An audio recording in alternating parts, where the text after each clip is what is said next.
What is up, guys? Mike here, back at it again with another video. This time is going to be a little bit different. We'll be reviewing a game instead of you watching me play a game. So I'm going to be giving you my thoughts, feelings, opinions on this game while showing you some footage of the game itself. That being said, the game that we are reviewing today is called Warface. Warface is a first-person shooter on the Nintendo Switch. I believe it's on all consoles. I played it on the Nintendo Switch, and I have to say I am very, very impressed with it so far. I find it hyper addictive. I've played it nonstop while all of my other videos are rendering, which has taken a long time. So I'm really glad that I had something really fun to kill the time with. It feels very reminiscent of old Call of Duty, which is great because I feel like Call of Duty kind of went in the wrong direction, where something like this definitely feels like a step in the right direction. Not to mention, this game is completely free, which I think is unbelievable. That this game, with this level of quality, is free. I liken it to Fortnite, how Fortnite is shocking that it is free. Although with Warface, I feel like there is much less pressure to buy things within it. I don't even know if there are microtransactions, simply because I haven't paid any attention to them. It is a really, really fun game, and I think it's unique to the Switch. I don't believe that there are any other first-person shooters on the Switch, especially with CryEngine supporting it, so I'm very, very happy with this. Some things that I've really enjoyed are the online community itself. It feels like they are much more community driven.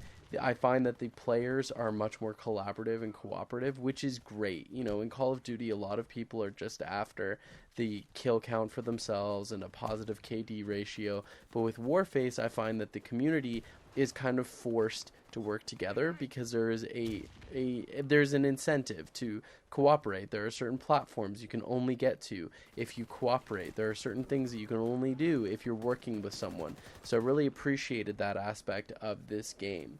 That also being said, the in-game customization of your weapons is awesome. I'm really, really happy with the fact that I can switch out the accessories on my weapons mid-game. I think that was such a cool addition to the game.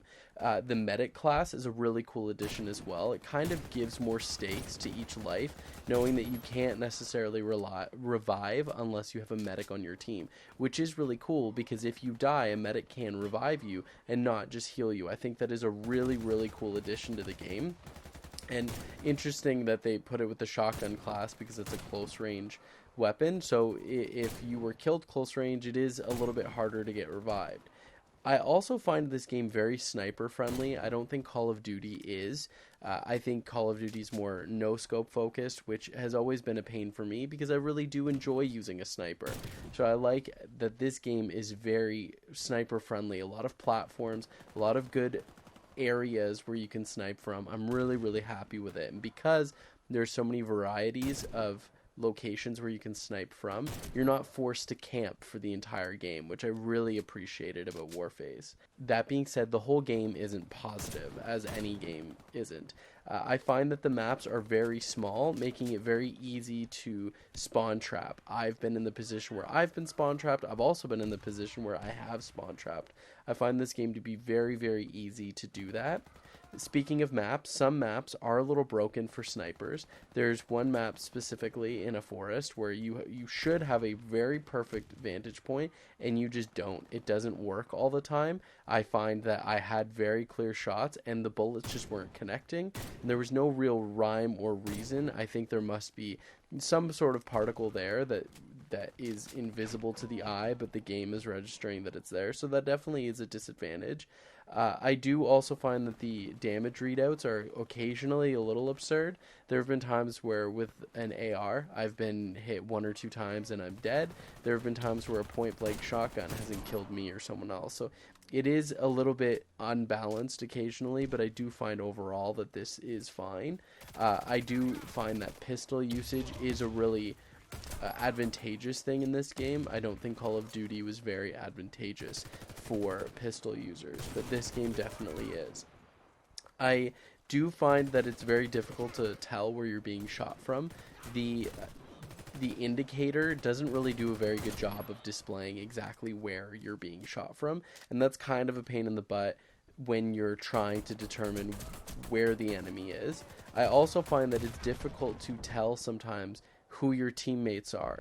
If you're up close, I find that the silhouette of color isn't always there. So seeing that your teal color teammates are your teammates isn't always visible, and I find that I'm shooting at random people when I don't need to be wasting ammo.